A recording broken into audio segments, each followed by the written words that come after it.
स्वागत है आप सभी का आपके अपने YouTube चैनल किताज कॉर्नर रजिस्टर्ड कॉमर्स में। आज हम कंटिन्यू करेंगे DSSB PGT commerce male candidate 2021 का पेपर। 40 क्वेश्चंस हम कर चुके हैं 20 क्वेश्चन सीरीज़ में। आज हम नेक्स्ट 20 क्वेश्चंस करेंगे। अगर आप चैनल पे नए हैं तो चैनल को सब्सक्राइब कीजिए, साथ में लगे बेल आइकन को ज़रूर प्रेस कीजिए ताकि हर आने वाली वीडियो की नोटिफिकेशन आपको टाइम पर मिल जाए और चैनल से जुड़ के ही आपको पता लगेगा कि चैनल आपके लिए कितना यूज़फुल है। ठीक है, करते हैं आज के क्वेश्चन स्टार्ट। आज का फर्स्ट क्वेश्चन है, in which of the following streams was classical theory of organisation developed. ठीक है, क्लासिकल थ्योरी पूछी गई है कि कौन कौन सी क्लासिकल थ्योरी हैं, ब्यूरोक्रेसी, एडमिनिस्ट्रेटिव थ्योरी या साइंटिफिक मैनेजमेंट। ये तीनों ही हमारी क्लासिकल थ्योरीज हैं। देखिए, development of management thoughts, management thought जो है तीन तरह की, classical approach, new classical approach and modern approach. Classical approach में तीन हैं जो कि तीनों ही ऑप्शन में दी गई थी, scientific management approach, administrative management approach and bureaucratic management approach. ठीक है, अब क्वेश्चन आगे भी आ सकता है, न्यू क्लासिकल अप्रोचेस के बारे में भी पूछा जा सकता है।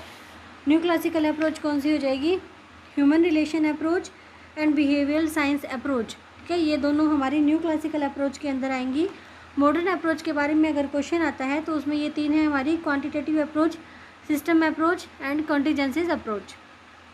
कॉन्टीजेंसी अप्रोच, तो सारी ही अप्रोचेस को हमें याद रखना है। क्लासिकल अप्रोच तीनों ही क्वेश्चन में दी गई थी, साइंटिफिक, एडमिनिस्ट्रेटिव और ब्यूरोक्रेटिव। ठीक है, और न्यू क्लासिकल में ह्यूमन रिलेशन, बिहेवियर, मॉडर्न में quantitative, system and contingency approach. Next question है, if good growing conditions increase the supply of coconut. Good growing condition, अच्छी पैदावार के कारण अगर कोकोनट की सप्लाई जो है वो इंक्रीज़ हो जाती है, and hot weather increases the demand for coconut water, और गर्मी के कारण कोकोनट नारियल के पानी की डिमांड अगर बढ़ जाती है तो क्वांटिटी ऑफ कोकोनट बोट, चार ऑप्शन दिए गए हैं तो हमारा जो फर्स्ट ऑप्शन है वो ही ठीक है। यहाँ पे increases quantity of coconut boat, खरीदे जाने वाले नारियल की मात्रा जो है वो बढ़ जाएगी, and the price might rise fall और नॉट चेंज, और जो उसकी कीमत है वो बढ़ भी सकती है, गिर भी सकती है और उसमें कोई परिवर्तन ना हो, ऐसा भी हो सकता है। तो तीनों ही कंडीशन यहाँ पे पॉसिबल हैं अकॉर्डिंग टू मार्केट कंडीशन। तो फर्स्ट ऑप्शन के साथ ही हम यहाँ पे चलेंगे।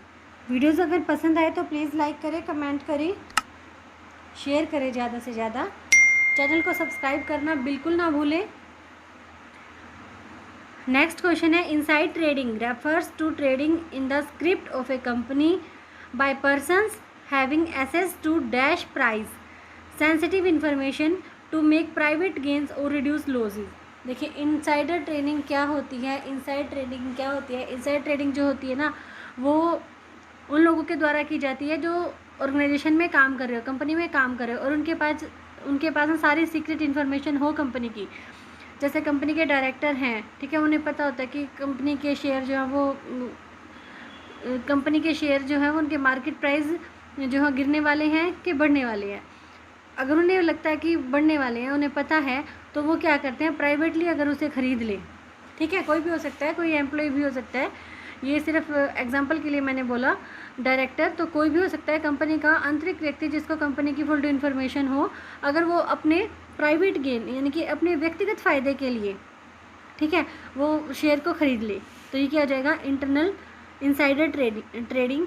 और यहाँ पे जो प्राइस है वो कौन से हो जाते हैं, अनपब्लिश्ड, यानी कि अभी तक वो पब्लिकली अनाउंस नहीं किए गए हैं, यानी कि नॉन पब्लिक इन्फॉर्मेशन है, वो अनपब्लिश्ड मटेरियल है। तो यहाँ पे जो इम्पोर्टेंट है वो क्या है, अनपब्लिश्ड, ऐप प्रकाशित है वो डाटा अभी तक, और ये बिल्कुल इलीगल वर्क होता है। Insider trading is the trading of a public companies stock और अदर सिक्योरिटीज़। ठीक है, स्टॉक और अदर सिक्योरिटीज़, शेयर, डिवेंचर, कुछ भी आ सकता है इसमें, बेस्ड ऑन अनपब्लिश्ड मटेरियल और non public information about the company. Company की ऐसी इन्फॉर्मेशन जो अभी तक नॉन पब्लिक थी, उसके बेस पे अगर कोई अपना व्यक्तिगत फ़ायदा, अपना व्यक्तिगत स्वार्थ सिद्ध करता है तो वो इनसाइडर ट्रेडर कहलाएगा, और ये जो प्रोसेस है वो इनसाइड ट्रेडिंग कहलाएगी। और यहाँ जो फिलअप्स में है वो डैश प्राइस यानी कि अनपब्लिश्ड प्राइस। ठीक है, inside trading refers to trading in the script of a company by persons, यानी कि उन लोगों के द्वारा की जा रही है, having access to dash price sensitive information to make private gain और रिड्यूस लॉसेस। आई होप आपको क्वेश्चन समझ आया होगा। नेक्स्ट क्वेश्चन है, फोर्थ क्वेश्चन आज का, dash is defined as the change in total cost. Total cost में अगर चेंज आ जाए वो किसके कारण आ रहा है? As a result of change in the level of output और इन्वेस्टमेंट।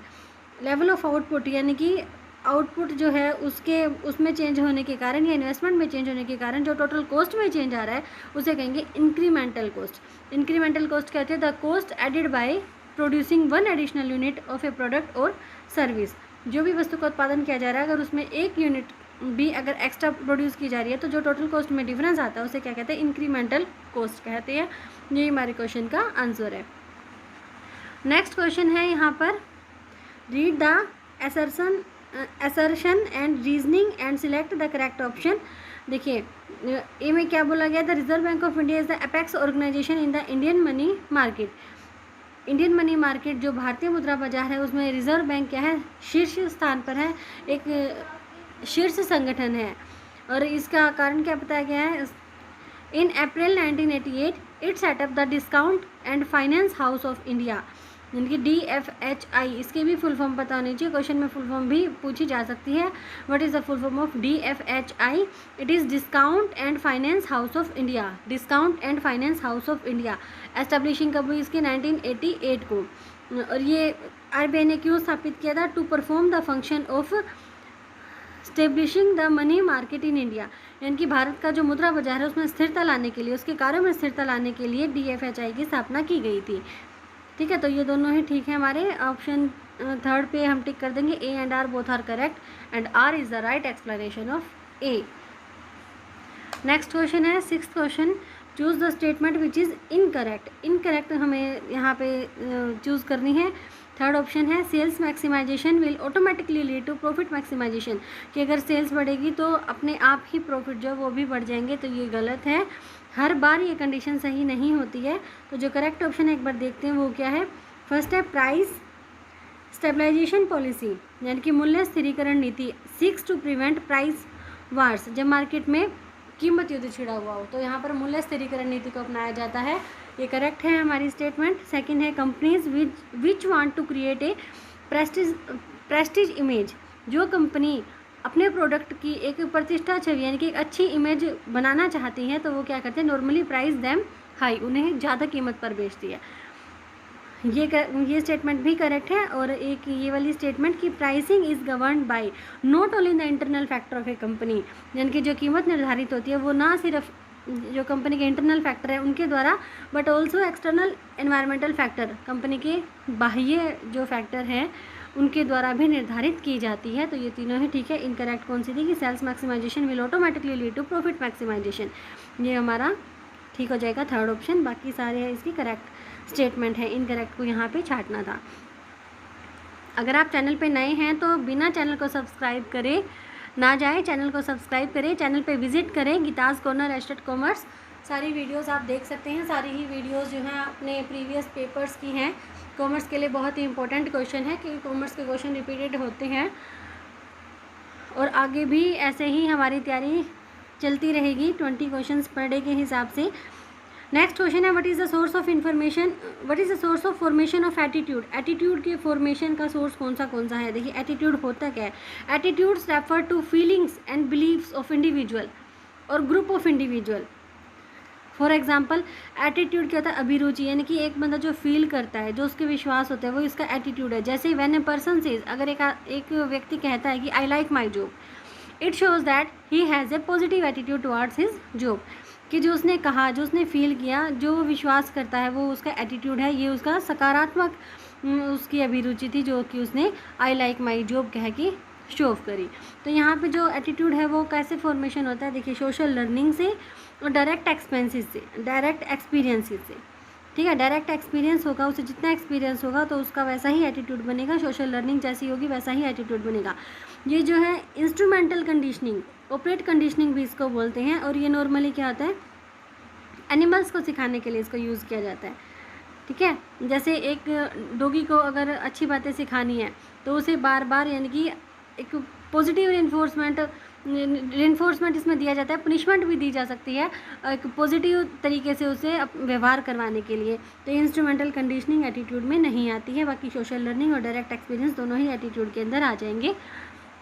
चलते हैं नेक्स्ट क्वेश्चन की तरफ। नेक्स्ट क्वेश्चन है strategy which is directed at producing goods and services considered unique in the industry and directed at consumers who are relatively price insensitive is known as. देखिए एक ऐसी strategy की बात की गई है विच इज़ डायरेक्टेड, जो कि निर्देशित की जाती है at producing goods and services considered unique, कि गुड्स एंड सर्विसेज जिन वस्तुओं और सेवाओं के बारे में वो स्ट्रैटेजी है वो क्या है, यूनिक है, अद्वितीय है, उनके जैसी चीज़ें दूसरों के पास नहीं हैं इन इट्स इंडस्ट्री, पूरे उद्योग में, एंड डायरेक्टेड एट कंज्यूमर्स, और उन कंज्यूमर्स के द्वारा भी डायरेक्टेड की जाती है who are relatively price insensitive, जो कि कीमत के प्रति बहुत ही संवेदनशील है, ऐसे उपभोक्ता वो डायरेक्टेड करते हैं, और वो वस्तु और सेवाएं जो कि अद्वितीय हैं अपनी इंडस्ट्री में, उनके जैसे दूसरी नहीं है, उसको क्या बोलते हैं, डिफ्रेंशिएशन।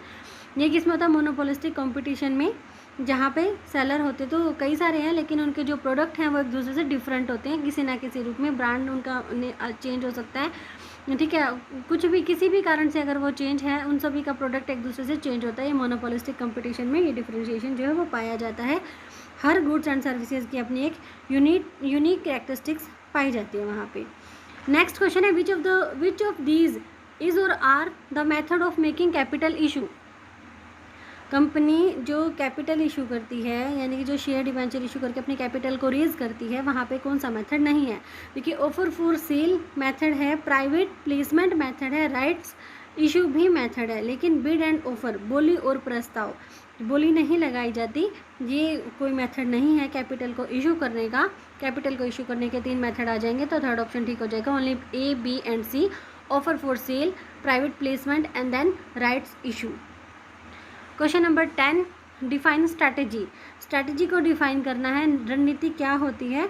देखिए a unified comprehensive and integrated plan.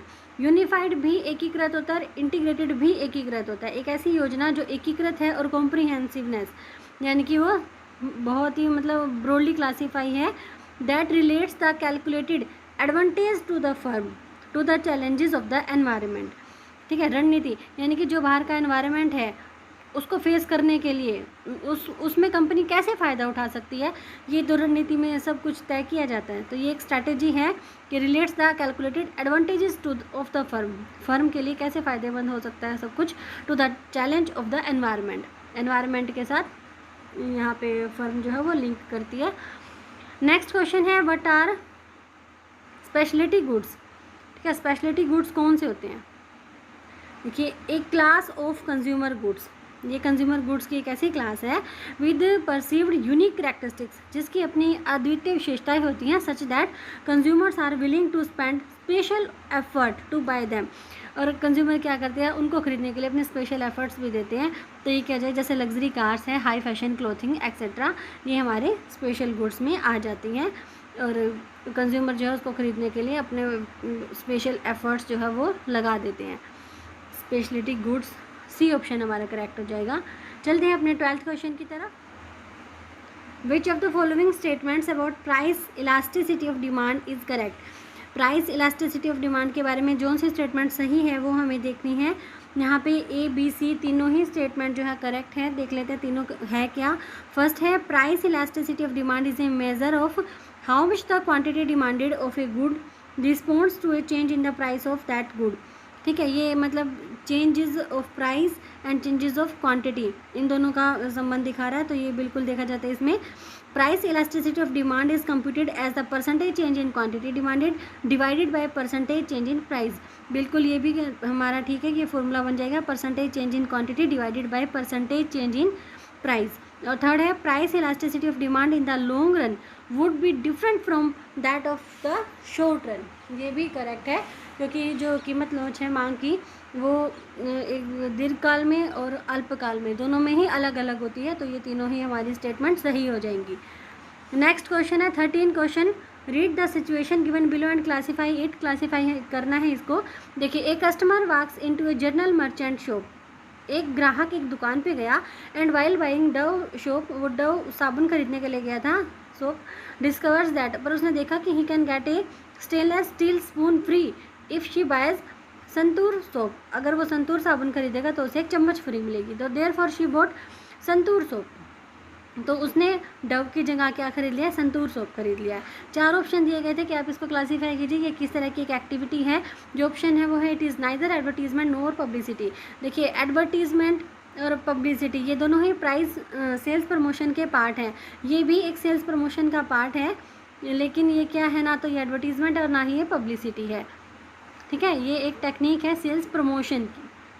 Sales promotion यहाँ पे कंपनी के द्वारा किया गया है, अपने साबुन को बेचने के लिए एक चम्मच फ्री डाली गई है। तो ये एक एडवर्टीजमेंट नहीं है और ना ही पब्लिसिटी है, लेकिन सेल्स प्रमोशन की एक टेक्निक है। अगला क्वेश्चन रिपीटेड क्वेश्चन है DSSS 2018 फीमेल वाले पेपर में इसके 3-4 क्वेश्चन आए थे और मेल कैंडिडेट वाले पेपर में भी इसके कई क्वेश्चन आए थे। तो है क्या ये मार्केट सेगमेंटेशन, यानी कि पूरे मार्केट को बांट दिया जाता है विशेषताओं के आधार पर। What is known as the process of dividing the total market, पूरे बाजार को बांटना है फॉर ए प्रोडक्ट और सर्विस, किसी एक उत्पाद के लिए या किसी सेवा के लिए, इनटू सेवरल स्मॉलर ग्रुप्स, कई छोटे छोटे हिस्सों में, सच दैट, और इस तरह से बांटना है कि the members of each group are similar with respect to the factors that influence demand, यानी कि एक जैसी विशेषताओं वाले मतलब हर समूह में ना एक जैसी विशेषताओं वाली व्यक्तियों को जो है वो शामिल किया जाता है। तो यह आ जाएगा मार्केट सेगमेंटेशन। बहुत बार रिपीट होता है मार्केट सेगमेंटेशन पेपर के अंदर कि पूरे मार्केट को बांटा जाता है इसमें। नेक्स्ट क्वेश्चन भी रिपीटेड क्वेश्चन है। In PESTEL framework what does L stand for. PESTEL framework जो है इसमें एल किसके लिए डिनोट किया जाता है, लीगल के लिए। देखिए पेस्टल की सारी फुल फॉर्म लिखी है मैंने, P for political, E for economic, S for social, T for technological, E for environmental, L for legal. तो अभी L पूछा है, आगे जो हमारे आगामी एग्ज़ाम है उसमें कोई भी पूछा जा सकता है, P पूछा जा सकता है, E पूछा जा सकता है, S T E L कुछ भी पूछा जा सकता है। तो P for political, E for economic, S for social, T for technological, E for environmental and L for legal सभी हमें पता होने चाहिए। और ये जो हमारी फुल फॉर्म है वो आती हैं अपने एग्जाम्स में। नेक्स्ट क्वेश्चन है 16 question, read the assertion and reasoning and select the correct option.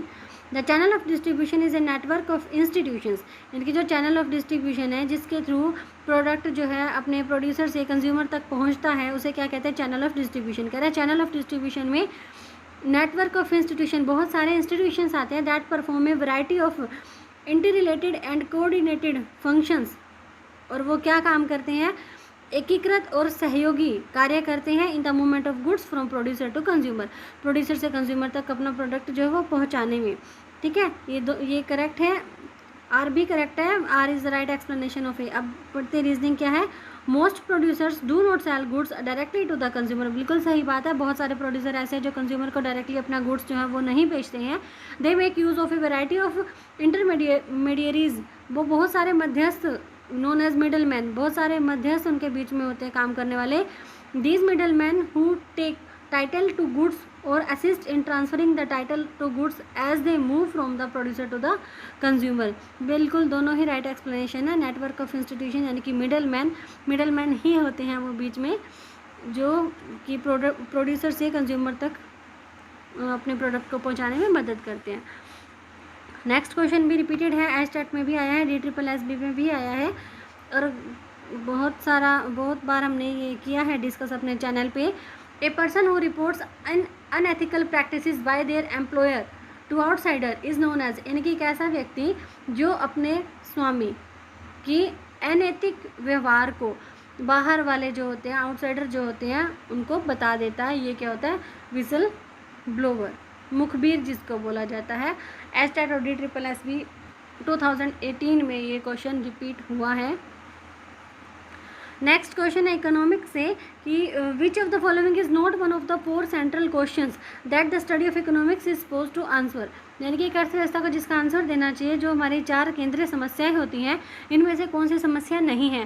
थोड़ा सा आगे पीछे करके दिया गया, जैसे हु प्रोड्यूस्ड वट, ये कहते हैं वट टू प्रोड्यूस, ठीक है, क्या उत्पादन करना है, ये हमारी फर्स्ट सेंट्रल प्रॉब्लम होती है, तो ये ठीक है, ये होती है। जो नहीं है वो छाटनी है। दूसरी है व्हेन आर गुड्स प्रोड्यूस्ड, देखिए व्हेन कब उत्पादन करना है, इसके बारे में ये कोई प्रॉब्लम नहीं है और इसको इकोनॉमिक्स में डिस्कस नहीं किया गया है, तो ये वाला ऑप्शन ही ठीक हो जाएगा। तो है कौन सी 4 सेंट्रल प्रॉब्लम्स, तो फर्स्ट तो एक ही हु प्रोड्यूस व्हाट, यानी कि what to produce.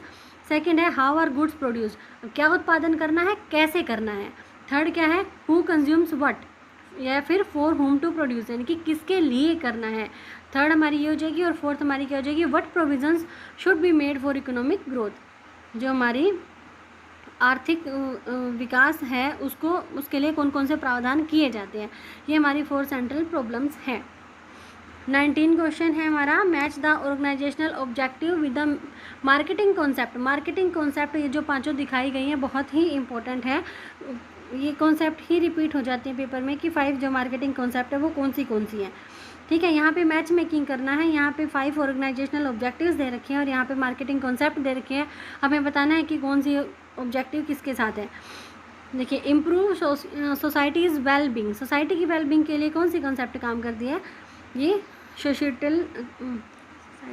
Societal concept. Second क्या, प्रोडक्ट की इम्प्रूवमेंट के लिए प्रोडक्ट कॉन्सेप्ट, क्योंकि जैसी कॉन्सेप्ट है, जैसा नाम है वैसा ही मीनिंग है कि जो हमारा सोसाइटियल कॉन्सेप्ट है वो सोसाइटी के ऊपर फोकस करती है, जो प्रोडक्ट की इम्प्रूवमेंट, जो प्रोडक्ट कॉन्सेप्ट है वो प्रोडक्ट की इम्प्रूवमेंट के ऊपर फोकस करती है। प्रोड्यूस व्हाट कंज्यूमर नीड्स, वही उत्पादन करो जो कि हमारा कंज्यूमर उपभोक्ता चाहता है। वो कौन सी कंसेप्ट है, मार्केटिंग कॉन्सेप्ट, यानी कि मार्केटिंग से इसका मतलब है जो कंज्यूमर को पसंद है वही उत्पादन करना चाहिए, तभी तो वो मार्केट में बिकेगा। और ये है large scale selling and promotional effort. अब देखिए, सेलिंग पे इसने फोकस कर दिया तो ये हमारी सेलिंग कॉन्सेप्ट आ जाएगी। एंड इफेक्टिव डिस्ट्रीब्यूशन में आ जाएगा प्रोडक्शन कॉन्सेप्ट, कि डिस्ट्रीब्यूशन जो है वो प्रोडक्शन से रिलेट करता है। तो ये 5 ही हम यहाँ पे कर दी है मैच मेकिंग में। इफेक्टिव डिस्ट्रीब्यूशन प्रोडक्शन कॉन्सेप्ट से, large scale selling and promotional effort selling concept से, produce what consumer needs marketing concept, product improvement product concept and improve ये सोसाइटीज़ वेलबींग सोसाइटियल कॉन्सेप्ट। क्या, चलते हैं अपने लास्ट क्वेश्चन की तरफ कि चैनल को सब्सक्राइब करे बिना ना जाए। अगर आप चाहते हैं कोई पेपर जो मैं कराऊं अपने वीडियो पे तो प्लीज़ कमेंट बॉक्स में बताएं मुझे। इस पेपर के बाद हम सोचेंगे उस पेपर के बारे में। चैनल को सब्सक्राइब करें, साथ में लगे बेल आइकन को ज़रूर प्रेस करें। वीडियो अगर पसंद है तो प्लीज़ उसे लाइक भी करें। नेक्स्ट क्वेश्चन है, organisational behaviour is a field of study that investigates the impact that individual group and structures have on behaviour with in organisations for the purpose of applying such knowledge towards improving an organisation effectiveness. ये एक definition बताई गई है यहाँ पे organisational behaviour की, कि organisational behaviour is a field of study that. ये किसने दी है, ये स्टीफन पी रॉबिन्स ने दी है, स्टीफन पी रॉबिन्स ने। ठीक है, सेकंड ऑप्शन यहाँ पे ठीक हो जाएगा। आज के थे 20 क्वेश्चंस, मिलेंगे अगली 20 क्वेश्चंस के साथ नेक्स्ट वीडियो में। तब तक इजाज़त दीजिए, बाय बाय।